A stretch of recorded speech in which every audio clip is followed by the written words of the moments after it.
Have you heard the name Judy W. Reed? Most people have not, but you are about to.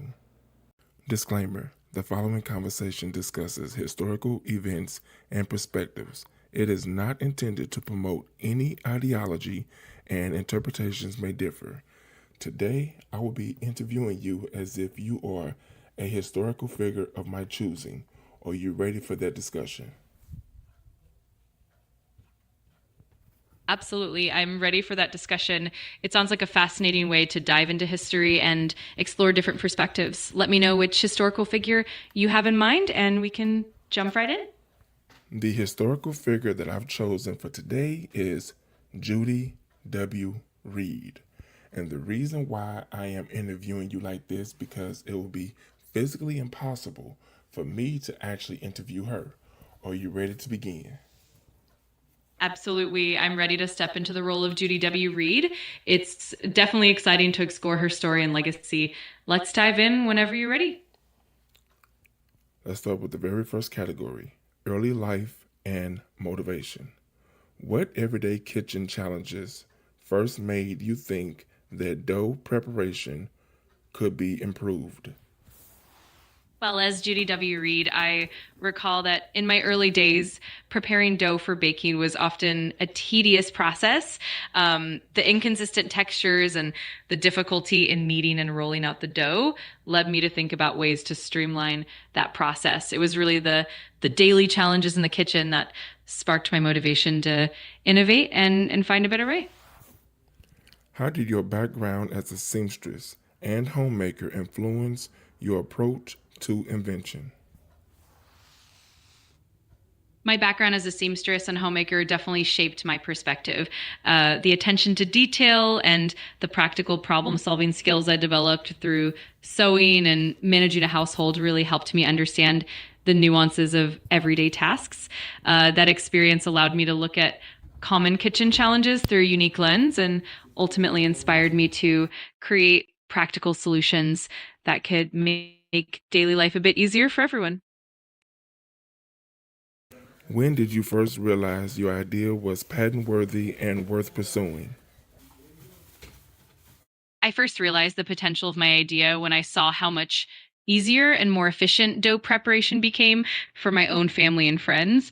The positive feedback and the noticeable improvement in their baking experiences gave me the confidence that this innovation was truly valuable.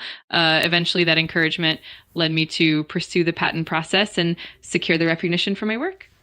Let's move to the next category: crafting the dough, kneader, and roller. What problems with existing dough kneaders did you most want to solve?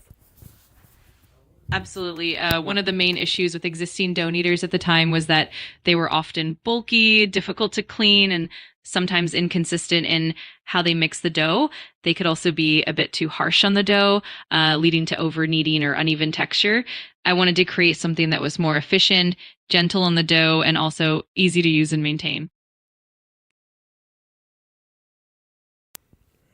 How did you envision your design working better?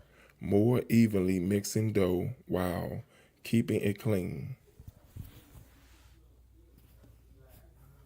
I envisioned a design that incorporated smoother, more uniform mixing blades that would gently knead the dough without overworking it. I also wanted the machine to be compact and have detachable parts for easy cleaning so that no dough residue would get stuck in hard to reach places. The idea was to make the entire process as seamless and efficient as possible.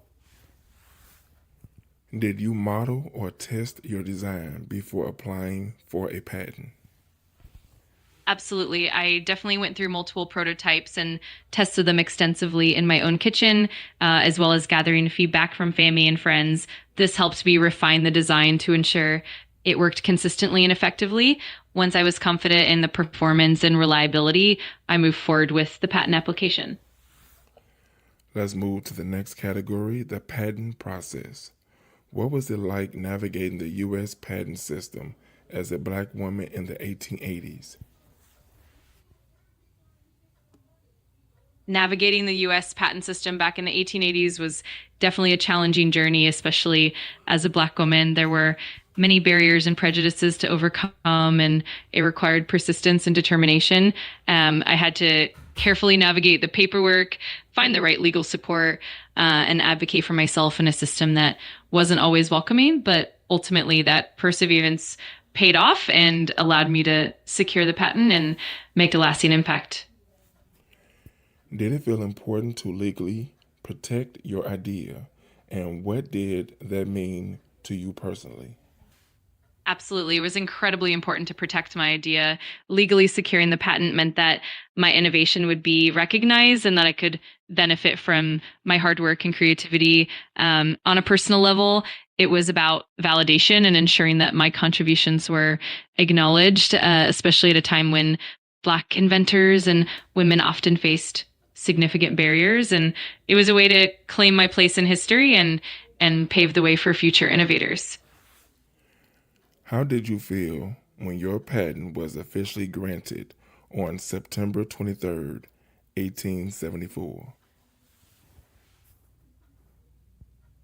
When my patent was officially granted, it was an overwhelming and deeply fulfilling moment. It felt like a recognition of all the hard work, perseverance, and passion I had poured into the invention. It was also a proud moment of breaking barriers and making history. And it truly reinforced my belief in the importance of innovation and determination. It was definitely a milestone that I cherish deeply. Let's move to the next category: identity, literacy, and recognition. Why did you sign your patent with an X, and how did limited literacy affect your experience? Signing my patent with an X was a reflection of the limited literacy that I had at the time, which was unfortunately common for many Black individuals in the 19th century. It was a way to assert my identity and still claim ownership of my work, even if I didn't have formal education in reading and writing. This limitation certainly presented additional challenges, but it also strengthened my resolve and made every achievement that much more meaningful. It was a testament to resilience and the power of innovation, regardless of circumstances. Did you worry your invention would be taken seriously because of your gender or race? Absolutely. There was always that underlying concern given the social climate of the 1880s. Both my gender and race definitely posed obstacles. There were doubts and biases that could have undermined the significance of my invention, but I remained determined and focused, knowing that the value of the innovation itself would eventually shine through. It was definitely a challenge, but it also made the success that much more rewarding. Do you think recognition for women inventors then and now is fair, and why? I believe that recognition has certainly evolved over time, but there's still ongoing challenges. Back then, women inventors faced significant barriers and often went unrecognized or underappreciated. While today there's more awareness and support for women inventors, there's still room for improvement in terms of equity and visibility. It's important to continue advocating for recognition and ensuring that women inventors receive the credit they deserve. Let's move to the next category: invention, impact, and legacy.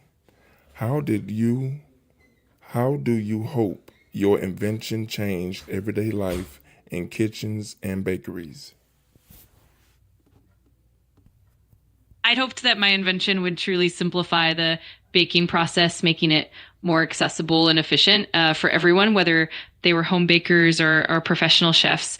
I wanted it to bring consistency to dough preparation, reduce the physical effort involved, and ultimately elevate the quality of baked goods. My hope was that it would make baking more enjoyable and accessible, and that it would leave a lasting legacy of innovation in kitchens everywhere.